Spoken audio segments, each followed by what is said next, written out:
इन दिनों शहर सिलीगुड़ी एक बड़ी समस्या में फंसा हुआ है। इससे पहले शहर में छोटी मोटी छिनतई की घटनाएं घटती थी, लेकिन इस बार एक बड़े डकैती की घटना सिलीगुड़ी में घटी है, जिसके साथ ही राजनीतिक गलियारों में चर्चाएं जोरों पर है। सोमवार को सिलीगुड़ी शहर में लगातार हो रही अपराधमूलक घटनाओं को लेकर एक पत्रकार सम्मेलन में सीपीआईएम के सदस्यों ने क्षोभ व्यक्त किया है।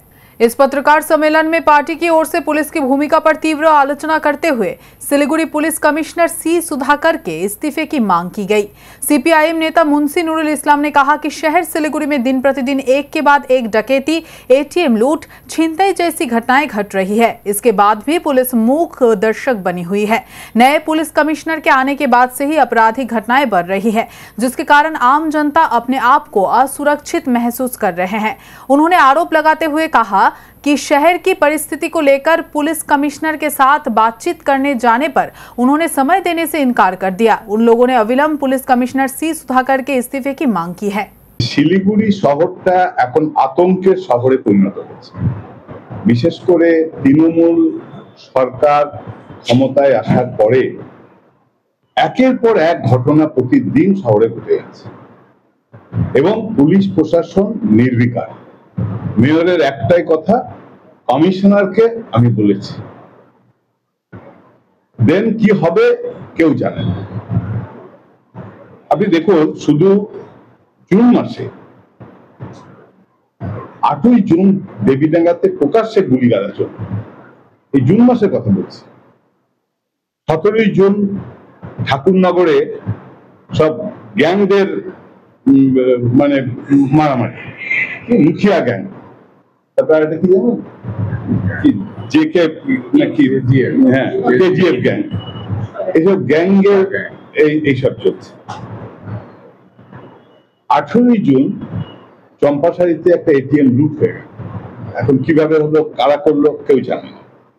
আর 22শে জুন হচ্ছে এই দিন দুপুরে হিলকার রোডের উপরে 2:30 থেকে 3টের মধ্যে নীরবে ডাকাতি করে চলে গেল। তার সঙ্গে সঙ্গে আমরা যেটা চাইছি যে এখানে যে পুলিশ কমিশনার আছেন, আমরা তার অপসারণের দাবি করছি। প্রয়োজনে আমরা মুখ্যমন্ত্রী এবং আমাদের যে হোম সেক্রেটারি আছেন তার কাছে এই বিস্তারিত ঘটনা দিয়ে এনার অপসারণ আমরা দাবি করব। मुंशी नूरुल इस्लाम के इस बयान का जवाब देते हुए सिलीगुड़ी के मेयर गौतम देव ने बताया कि पार्टी का अस्तित्व बनाए रखने के लिए वे लोग इस तरह की बातें कर रहे हैं। এটা বিরোধী দলের কাজ, এটা তাদের রাজনৈতিক অস্তিত্ব রাখার জন্য তারা এই কথাটা বলবে। সিপিআইএমকে আমি একটু মনে করে দিতে চাই, বামপন্থীদের যেদিন আমরা শিলিগুড়ি পুর নিগমে মিটিং করছিলাম, সেদিন নির্দল কাউন্সিলর শিবু চৌহানও ছিল। ফতুল্লাহ স্কুটার চালাতেন। তখন আমরা চম্পাশাড়িতে একটা মিটিংয়ে যাচ্ছিলাম। বিনায়ক হোটেলের সামনে হিলকা রোডের উপরে দেহটা ছটপট করছিল। তার বিচার হয়নি, চার্জশিট হয়নি, কেউ অ্যারেস্ট হয়নি। সোনু প্যাটেল একজন ছাত্র ক্লাসের ভিতরে মারা যায়, যেটা পশ্চিমবঙ্গে ভেরি রেয়ারেস্ট ইনসিডেন্ট। সেইখানে একটা ড্রাগিস্টকে ধরে চার্জশিট না দিয়ে একটা ফাইনাল রিপোর্ট সিপিআইএম দিয়ে দেয়।